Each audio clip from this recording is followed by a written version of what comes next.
বলেন আল্লাহ। এমন একজন শাসক আমাদেরকে দেন, যেই শাসক দেশ পরিচালনা করবে, পাশাপাশি জিহাদেরও নেতৃত্ব দিবে। এমন একজন শাসক আল্লাহর কাছে চাইতে হবে। সূরা হজের ৪১ নম্বর আয়াতে আল্লাহ বলেন, আল্লাযীনা ইম্মাক্কান্নাহুম ফিল আরদি আকামুস সালাতা ওয়া আতাউয যাকাতা ওয়া আমারু বিল মা'রুফি ওয়া নাহাউ আনিল মুনকার। আল্লাহ বলেন, যাদেরকে আমি দুনিয়ার রাষ্ট্র ক্ষমতায় বসাই তাদের মৌলিক কাজ হবে চারটা। ১ নাম্বার, রাষ্ট্রীয়ভাবে নামাজ কায়েম করবে। ২ নাম্বার, রাষ্ট্রীয়ভাবে যাকাত চালু করবে। ৩ নাম্বার, রাষ্ট্রীয়ভাবে সৎ কাজের আদেশ করবে। ৪ নাম্বার, অসৎ কাজ থেকে নিষেধ করবে। আমাদের এমন ভাগ্য, যাদেরকে বসাই তাদের মধ্যে এই চারটা নাই। এই জন্য আর ভুল করা যাবে না। এবার যদি ভুল করেন, আগামী ৫০ বছরে চান্স আর পাওয়া যাবে না। কম বয়সী মানুষ হিসাবে বললাম, আমার কাছে এমনটাই মনে হচ্ছে। দ্বিতীয় আরেকটা দোয়া করবেন, বলেন আল্লাহ, এ দেশে শরিয়া আইন চালু করতে চাই, আপনি তৌফিক দান করেন। বলেন, শরিয়া আইন চায় না তারা কোন না কোন অপরাধে, অপরাধী যারা। চোর শরিয়া আইন চাইবে না, হাত কাটা যাবে। ধর্ষক শরিয়া আইন চাইবে না, পাথর মেরে হত্যা করা হবে অথবা তাকে বেত্রাঘাত করা হবে। কোন চোর বাটপার শরিয়া আইন চাইবে না, কারণ যত চুরি বাটপারি বদমাশি এগুলার পথে বাধা একমাত্র শরিয়া আইন। এজন্য শরিয়া আইন চাইতে হবে। ৩ নাম্বার দোয়া করবেন, বলেন আল্লাহ, কিয়ামতের আগে আমাদের দেশে আর কোন নারী শাসক দেখতে চাই না।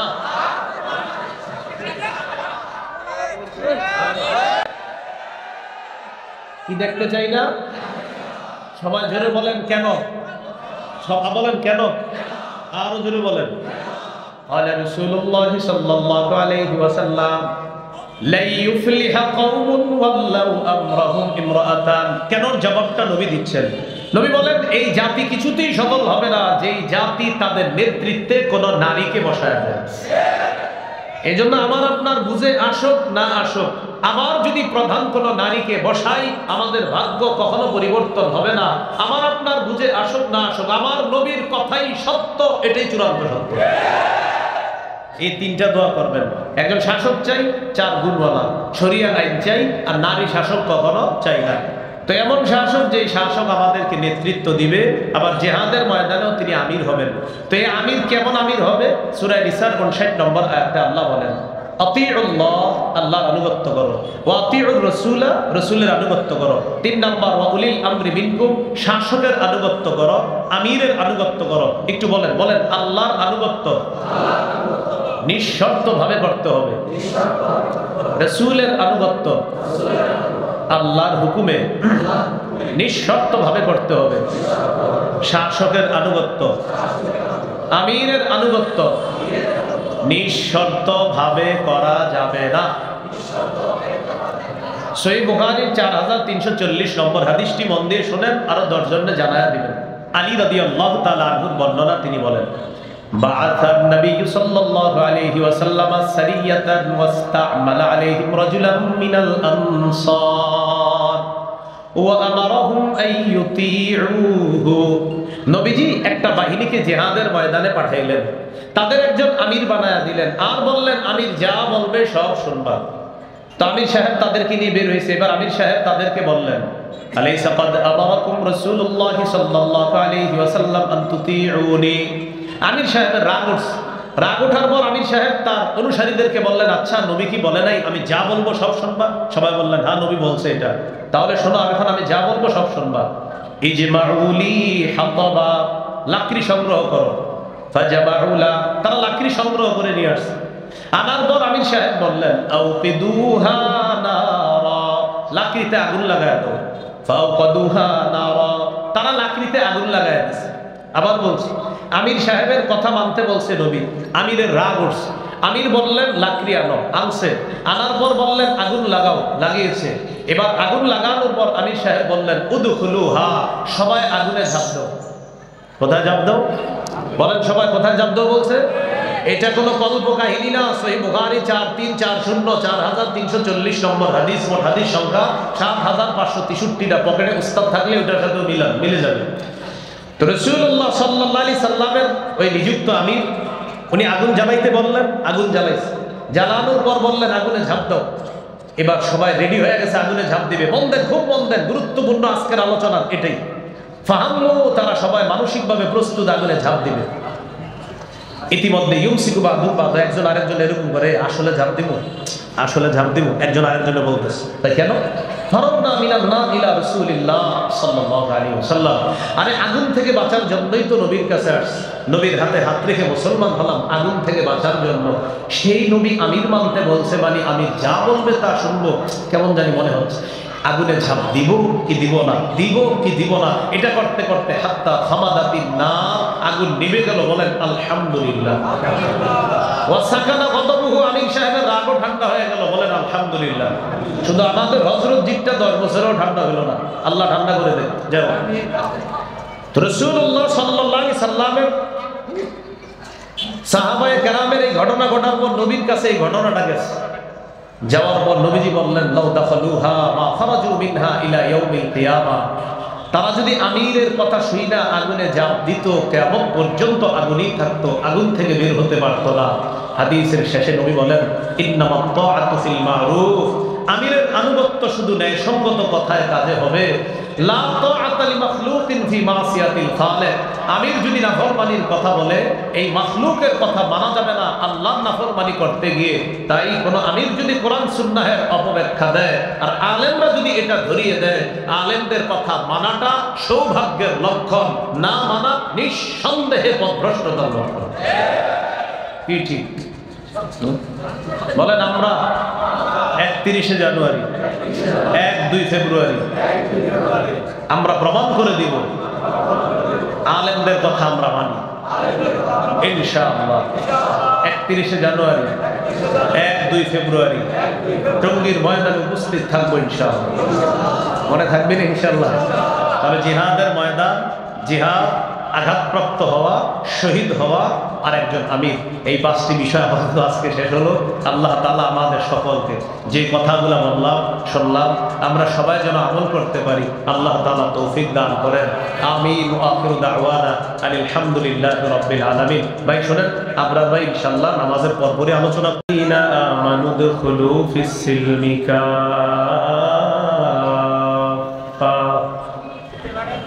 ولا تتبعوا خطوات الشيطان وقال تعالى إن الله اشترى من المؤمنين أنفسهم وأموالهم بأن لهم الجنة اللهم صل على محمد وعلى آل محمد كما صليت على إبراهيم وعلى آل إبراهيم إنك حميد مجيد اللهم بارك على محمد وعلى آل محمد كما باركت على إبراهيم وعلى آل إبراهيم إنك حميد مجيد اللهم إني أعوذ بك من شر لساني ومن شر سمعي ومن شر بصري ومن شر مني মাহমুদপুর বাজার কেন্দ্রীয় জামে মসজিদের তাফসীর কমিটির উদ্যোগে তাফসীরুল কোরআন মাহফিলের সভাপতি আলহাজ হযরত মাওলানা মুফতি শামসুদ্দিন সাহেব দামাত বরকাতুহুল আলিয়া, মহাপরিচালক জামিয়া হুসাইনিয়া আরাবিয়া মেলান্দহ ও সভাপতি ইত্তেফাকুল উলামা জামালপুর জেলা শাখা, প্রধান অতিথি জনাব মুস্তাফিজুর রহমান বাবু, সহ সম্পাদক জাতীয় নির্বাহী কমিটি বিএনপি ও আহ্বায়ক উপজেলা বিএনপি মেলান্দহ। গুরুত্বপূর্ণ কথা বলবেন মুফতি রাজাউল করিম আবরার ভাই, আরো উলামা একরাম আলোচনা করবেন। উপস্থিত হযরত উলামায়ে কেরাম, মুসলমান ভাইরা, আল্লাহ তাআলার দরবারে শুকরিয়া আদায় করছি। আল্লাহ আমাদেরকে মাহফিলে উপস্থিত হওয়ার তৌফিক দান করেছেন, বলি আলহামদুলিল্লাহ। সূরাতুল বাকারা 208 নম্বর আয়াতে কারীমা তেলাওয়াত করেছি। সূরাতুত তাওবা 111 নম্বর আয়াতে কারীমা তেলাওয়াত করেছি। সূরা বাকারার 208 নম্বর আয়াতে আল্লাহ তাআলা বলেন, হে ঈমানদারগণ, তোমরা পরিপূর্ণ রূপে ইসলামে প্রবেশ করো। ইসলামের যত বিধিবিধান আছে, যত আদেশ নিষেধ আছে, সবগুলো মাথা পেতে মেনে নিতে হবে। ইসলামের অন্যতম একটা পবিত্র বিধানের নাম জিহাদ। আমরা নামাজ, রোজা, হজ, যাকাতের আলোচনায় সুবহানাল্লাহ, আলহামদুলিল্লাহ খুব জোরে সোরে বলি। জিহাদের আলোচনা কোথাও হলে অভিভাবক শ্রেণীরা বলে ইন্না লিল্লাহ, হুজুর আবার এটা কি বলে? এই জন্য জিহাদ ইসলামের পবিত্র একটা বিধান, এটা অস্বীকার করার কোনো সুযোগ নেই। জিহাদের বিবরণটা বোঝার জন্য আমার সাথে সবাই একটু বলেন ক্রেতা, বিক্রেতা, দ্রব্য, মূল্য, বাজার। ক্রেতা আল্লাহ, বিক্রেতা মুমিনগণ, দ্রব্য জানমাল, মূল্য জান্নাত, বাজার জিহাদের ময়দান। ক্রেতা আল্লাহ, বিক্রেতা মুমিনগণ, দ্রব্য জানমাল, মূল্য জান্নাত, বাজার জিহাদের ময়দান। সূরা তাওবার 111 নম্বর আয়াতে আল্লাহ বলেন, ইন্নাল্লাহা আশতারা মিনাল মুমিনিনা আনফুসাহুম ওয়া আমওয়ালাহুম। নিশ্চয়ই আল্লাহ ক্রয় করে নিয়েছেন, আল্লাহ হলেন ক্রেতা। মিনাল মুমিনিনা, মুমিনদের থেকে, মুমিনরা হলো বিক্রেতা। আনফুসাহুম ওয়া আমওয়ালাহুম, তাদের জানমাল, জানমাল হলো দ্রব্য। বিআন্না লাহুমুল জান্নাহ, এই জানমাল নামক দ্রব্যের মূল্য আল্লাহ পরিশোধ করবে আল্লাহর দেওয়া জান্নাত দিয়ে। এখন বাজার কোনটা? ইউকাতিলুনা ফি সাবিলিল্লাহ ফায়াকতুলুনা ওয়া ইউকতালুন, তারা আল্লাহর রাস্তায় লড়াই করবে, কাফেরদেরকে হত্যা করবে, তাদেরকে শহীদ করা হবে। এটা হলো জিহাদের ময়দান। আর এই জিহাদের ময়দান হলো বাজার। এই বাজারের দ্রব্য হলো জানমাল, এই দ্রব্যের মূল্য হলো জান্নাত, এই দ্রব্যের বিক্রেতা হলো মুমিনগণ, এই দ্রব্যের ক্রেতা হলেন আল্লাহ। তো জিহাদের নিয়ত আসেনি সবার? না থাকলে মুনাফিকি মৃত্যু হবে। সহিহ মুসলিমের বর্ণনা 1910 নম্বর হাদিস। قال رسول الله صلى الله عليه وسلم من مات ولم يغزو ولم يحدث به نفسه مات على شعبة من النفاق। কোন ব্যক্তি মারা গেল, জিহাদ করলো না অথবা জিহাদের সংকল্প রাখলো না, সে মুনাফিকি মৃত্যুবরণ করলো। আবু দাউদের হাদিস 2504 নম্বর হাদিস, 2504। قال رسول الله صلى الله عليه وسلم جاهدوا المشركين بأموالكم وأنفسكم وألسنتكم। রাসূলুল্লাহ সাল্লাল্লাহু আলাইহি সাল্লাম বলেন, তোমরা মুশরিকদের বিরুদ্ধে লড়াই করো তোমাদের সম্পদ দিয়ে, তোমাদের জান দিয়ে, তোমাদের জবান দিয়ে। আমাদের দেশে 90 ভাগের বেশি মুসলমান। কিছু মুশরিকদের ভাবসাব এমন আমাদের দেশে, যেন তারা আমাদের উপর আধিপত্য বিস্তার করতে চায়, ভাবসাবে এমনটা বোঝায়। কিন্তু মুসলমান ইতিমধ্যে জানান দিয়েছে যে ইসলামের প্রশ্নে, মুসলমান প্রশ্নে অন্য ধরনের যারা আছে, যারা মুশরিক আর যারা আমাদের উপর আধিপত্য বিস্তার করতে চায় আর তাদেরকে সহযোগিতা করে মুসলমান রূপী কিছু মুনাফিক মার্কা শয়তান, তাদের বিরুদ্ধে আমাদের দেশের সবাই এক। তো এই জন্য তাদের বিরুদ্ধে সম্পদ দিয়ে, জান দিয়ে, জবান দিয়ে লড়াই করতে হবে। জান দিয়ে জিহাদ কখন করবেন? আমাদের দেশের বিজ্ঞ মুফতি সাহেবরা ফতোয়া দিবে, তখন জান দিয়ে লড়াই করতে হবে, এই নিয়ত রাখতে হবে। আল্লাহ তৌফিক দান করেন।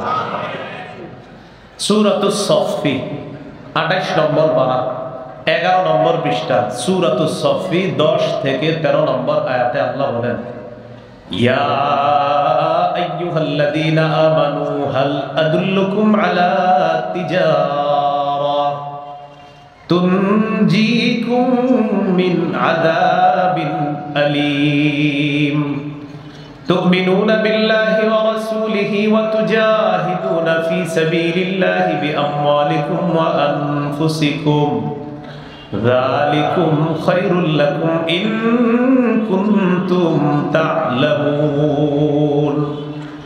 আল্লাহ তাআলা বলেন, আমি কি তোমাদেরকে এমন একটা ব্যবসার কথা বলবো যে ব্যবসা তোমাদেরকে যন্ত্রণাদায়ক আযাব থেকে রক্ষা করবে? সেই ব্যবসা হলো তোমরা আল্লাহকে বিশ্বাস করবা, রাসূলকে বিশ্বাস করবা, জানমাল নিয়ে আল্লাহর রাস্তায় লড়াই করবা। এটাই তোমাদের জন্য কল্যাণ যদি তোমরা জানতে। ইয়াগফির লাকুম যুনুবাকুম, এটার উপকার হলো আল্লাহ তোমাদের আগের সবগুলো গুনাহ মাফ করে দিবেন। ওয়ায়ুদখিলকুম জান্নাতিন তাজরি মিন তাহতিহাল আনহার, তোমাদেরকে তিনি এমন বাসস্থানে প্রবেশ করাবেন, এমন বাগানে প্রবেশ করাবেন, যেই বাগান সমূহের তলদেশ দিয়ে নহর সমূহ প্রবাহিত হবে। ওয়া মাসাকিনা তাইয়িবাতান ফি জান্নাতি আদ, চিরস্থায়ী বসবাসের জান্নাতে তোমাদেরকে মনোভূত বাসস্থান আল্লাহ দান করবেন। যালিকাল ফাউজুল আযীম, আল্লাহ তাআলা বলেন এটাই মহান সফলতা। এরপর আল্লাহ বলেন, ওয়া উখরা তুহিব্বুনাহা, তোমাদের মনোভূত আরো অনেক নিয়ামত আল্লাহ তোমাদেরকে দান করবেন, যেমন নাসরুম মিনাল্লাহ ওয়া ফাতহুন করিব, আল্লাহর পক্ষ থেকে দুনিয়াতে সাহায্য আসবে এবং আসন্ন বিজয়, নিকটতম বিজয় আল্লাহ তোমাদেরকে দান করবেন। তাহলে জিহাদের নিয়ত আছে তো সবার ইনশাআল্লাহ। আবু দাউদের হাদিস 2532 নম্বর হাদিস, قال رسول الله صلى الله عليه وسلم, রাসূলুল্লাহ সাল্লাল্লাহু আলাইহি সাল্লাম বলেন, সালাসাতুম মিন আসলিল ঈমান, নবীজি বলেন ঈমানের মূল বিষয় হলো তিনটি। বলেন ঈমানের মূল বিষয় কয়টি? 1 নম্বর আল কাফু আম্মান ক্বালা লা ইলাহা ইল্লাল্লাহ, 1 নম্বর যেই ব্যক্তি বলে লা ইলাহা ইল্লাল্লাহ, তাকে কথার কষ্ট দেওয়া যাবে না, কর্মের কষ্ট দেওয়া যাবে না। এটা হলো ঈমানের মূল 3টা বিষয়ের একটা। 2 নম্বর ওয়ালা নুকাফিরুহু বিযামবিন, কোন মুসলমানকে তার গুনাহ দেখাই আমরা তাকে কাফের ফতোয়া দিয়ে দিব না, কোন গুনাহের কারণে আমরা তাকে ঠুসঠাস কাফের ফতোয়া দিয়ে দিব না। 3 নম্বর ওয়ালা নুখরিজুহু মিনাল ইসলামি বিআমালিন, কোন মুসলমানের একটা কর্মকাণ্ড দেখি তাকে আমরা ইসলাম থেকে বের করে দিব না। এই হলো ঈমানের মূল বিষয় 3টা। যে বলে লা ইলাহা ইল্লাল্লাহ, তাকে কথা কর্মের কষ্ট দেওয়া যাবে না, কোনো গুনাহের কারণে সেই তাকে কাফের বলবো না। এটা ফতোয়া বিভাগের কাজ, এটা আমাদের সবার কাজ না। 3 নাম্বার, কোন মুসলমানের কোন সাধারণ আমল একটা দেখলাম আর তাকে ইসলাম থেকে বের করে দিলাম, এটা করবো না। এই হলো ঈমানের মূল বিষয় 3টা। এরপরে নবী বলেন, আল জিহাদু মাযিন মুনযু বা'সানি আল্লাহ ইলা আইয়ুকাতিলা আখির উম্মতি আল মাসীহ আদ-দাজ্জাল। নবীজি বলেন, আল্লাহ আমাকে যেদিন থেকে নবী বানিয়েছেন সেদিন থেকে কিয়ামত পর্যন্ত জিহাদের বিধান বলবৎ থাকবে। আমার উম্মতের শেষ দলটা দাজ্জালের বিরুদ্ধে লড়াই করবে আর আল্লাহ তাদেরকেই বিজয় দান করবে। সর্বশেষ গুরুত্বপূর্ণ 2টা কথা নবী বলতেছে, এটা মনে রাখবেন। কি বলে দেখেন, লা ইউবতিলুহু জাওরু জাইরিন ওয়ালা আদলু আদিলিন। সবাই মিলে অনুবাদ করি, চলেন বলেন, জিহাদের বিধান কোন জালেমের জুলুম, কোন বিচারকের বিচার, জিহাদের বিধানকে বাতিল করতে পারবে না।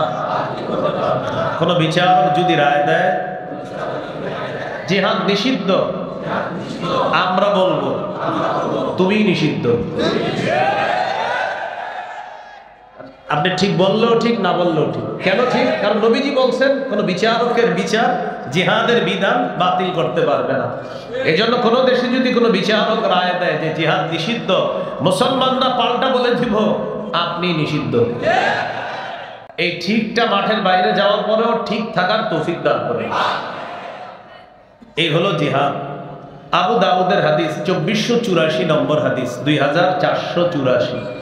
قال رسول الله صلى الله عليه وسلم لا تزال طائفة من أمتي يقاتلون على الحق ظاهرين على من ناوأهم حتى يقاتل آخر أمتي المسيح الدجال।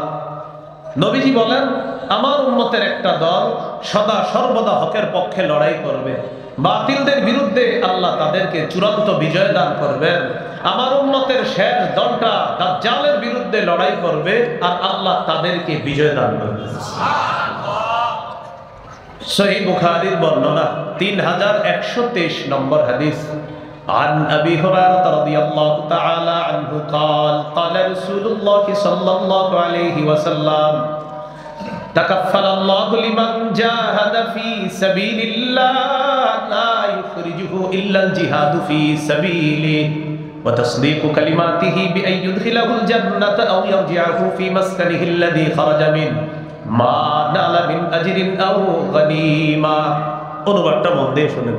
23 নম্বর হাদিসটি পড়েছিলাম। অনুবাদটা হলো, কোন ব্যক্তি জিহাদের ময়দানে বের হয়েছে, তার নিয়ত শুধুমাত্র আল্লাহর জন্য জিহাদ করা এবং জিহাদের ফজিলতগুলা জেনে তিনি জিহাদের ময়দানে গিয়েছেন। আল্লাহ তাআলা দায়িত্ব নিয়ে নেন, হয়তো তাকে জান্নাতে প্রবেশ করাবেন, না হয় তাকে প্রচুর গনিমতের মাল সহ গাজী বানিয়ে আল্লাহ তার বাসায় তাকে ফিরিয়ে দিবেন।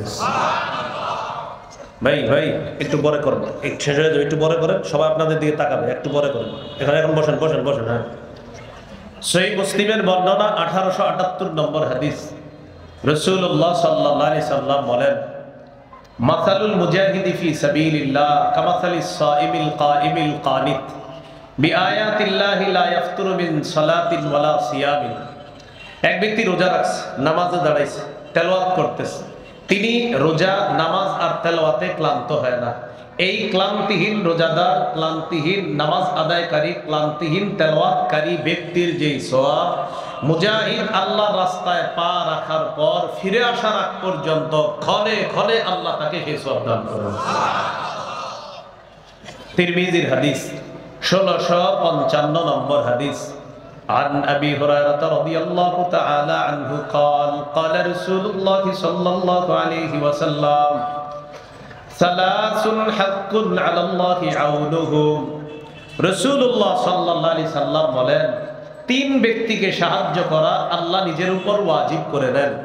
এর মধ্যে একজন হলো আল মুজাহিদু ফি সাবিলিল্লাহ, যে মুজাহিদ আল্লাহর রাস্তায় জিহাদরত আছে, আল্লাহ তাকে সাহায্য করা নিজের উপর ওয়াজিব করে নেন। তিরমিজির হাদিস 1656 নম্বর হাদিস। قال رسول الله صلى الله عليه وسلم لا يكلم أحد في سبيل الله والله أعلم بمن يكلم في سبيله إلا جاء يوم القيامة اللون لون الدم والريح ريح المسك। এক ব্যক্তি জিহাদের ময়দানে গেছে, তার শরীরে একটু আঘাত লাগছে। এই আঘাত লাগার কারণে কিয়ামতের ময়দানে তার রং রক্তের কালার হবে আর তার শরীর থেকে মেশক আম্বরের ঘ্রাণ বের হবে। তাহলে জিহাদের ময়দানে আঘাতপ্রাপ্ত হওয়া। এখান থেকে অন্যদিকে একটা হাদিসের দিকে আমরা যাই। জানলাম বাজার জিহাদের ময়দান, জিহাদের ময়দানে জিহাদ করা, এতটুকু জানলাম। জিহাদের ময়দানে গিয়ে আঘাতপ্রাপ্ত হওয়া, এটাও জানলাম আমরা। আবু দাউদের হাদিস 1449 নম্বর হাদিস। এই হাদিসের বর্ণনাকারী সাহাবীর নাম আব্দুল্লাহ ইবনে হুবশিয়িল খাত আমি রাদিয়াল্লাহু তাআলা। তিনি বলেন, আন্না রাসূলুল্লাহ সাল্লাল্লাহু আলাইহি ওয়াসাল্লাম সুইলা আইয়ুল আমালি আফযালু ইয়া রাসূলুল্লাহ। নবীজিকে প্রশ্ন করা হলো, হুজুর আল্লাহর কাছে সবচেয়ে শ্রেষ্ঠ প্রিয় আমল কোনটি? নবীজি জবাব দিলেন, তুলুল কিয়াম, লম্বা সময় নামাজে দাঁড়িয়ে থাকা আল্লাহর কাছে সবচেয়ে শ্রেষ্ঠ আমল। কিলা ফাইয়ুস সাদাকাতি আফযালু ইয়া রাসূলুল্লাহ, ইয়া রাসূলুল্লাহ আল্লাহর কাছে সবচেয়ে শ্রেষ্ঠ সদকা কোনটি? নবীজি জবাব দিলেন, জাহাদুল মুকিল্লি, কোন ব্যক্তি কষ্ট করে উপার্জন করে কষ্টার্জিত উপার্জন থেকে সদকা করা আল্লাহর কাছে শ্রেষ্ঠ সদকা বলে গণ্য হয়ে যায়।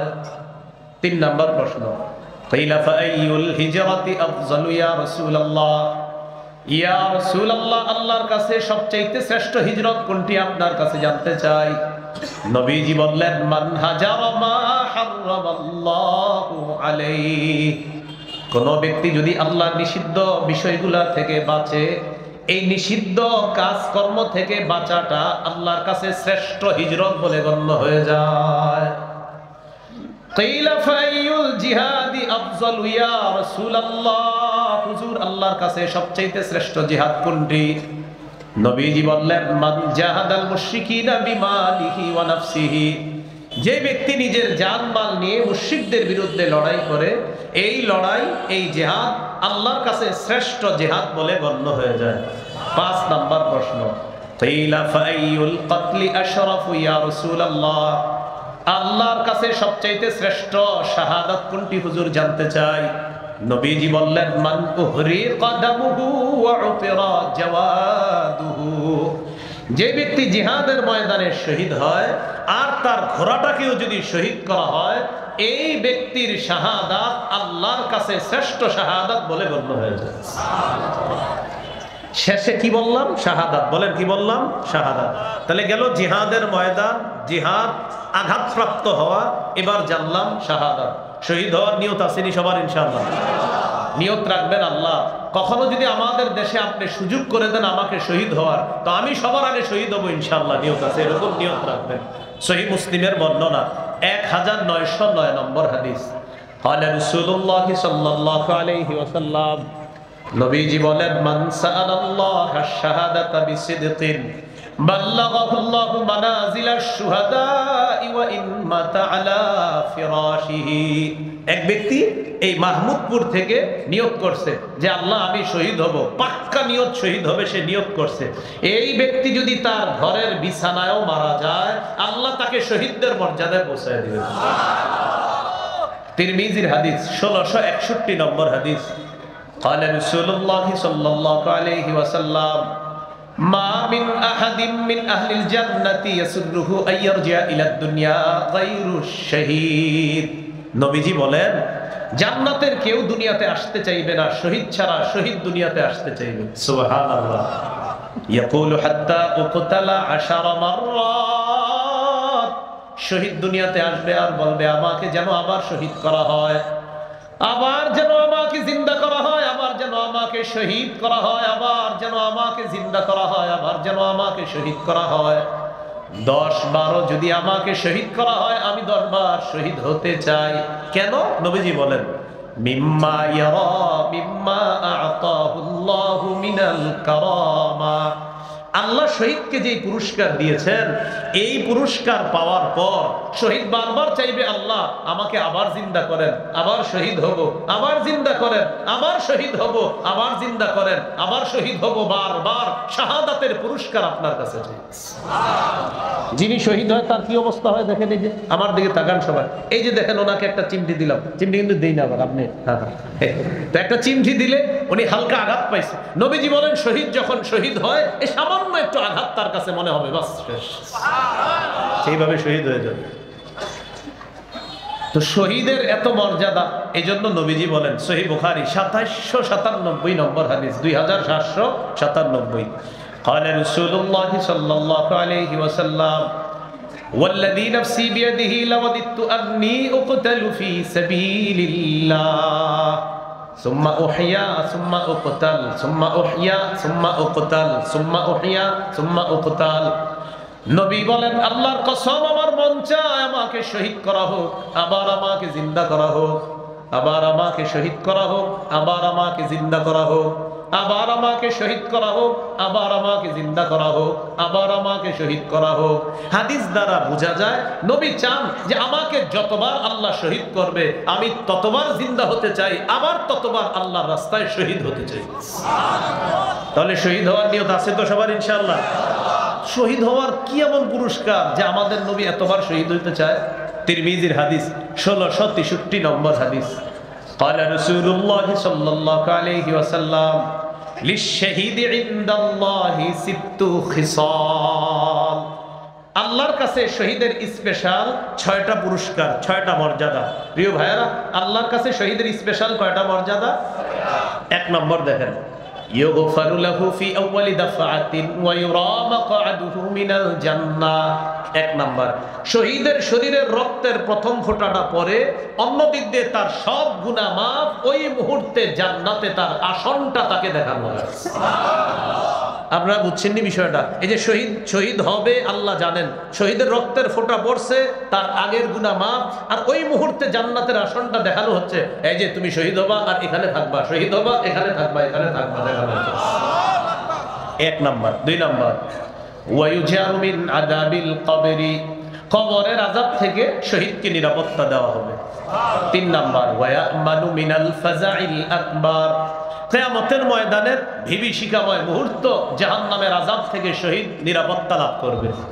4 নাম্বার, ওয়ায়ুদাউ আলা রাসিহি তাজুল ওয়াকারিল ইয়াকুতাতু মিনহা খায়রুম মিনাদ দুনিয়া ওয়া মা ফিহা, শহীদের মাথায় জান্নাতের মরমর খচিত, এই পাথর খচিত মুকুট শহীদের মাথায় পরিয়ে দেওয়া হবে, যেই পাথরের মূল্য দুনিয়াতে যা কিছু আছে এর চাইতে আরো বেশি।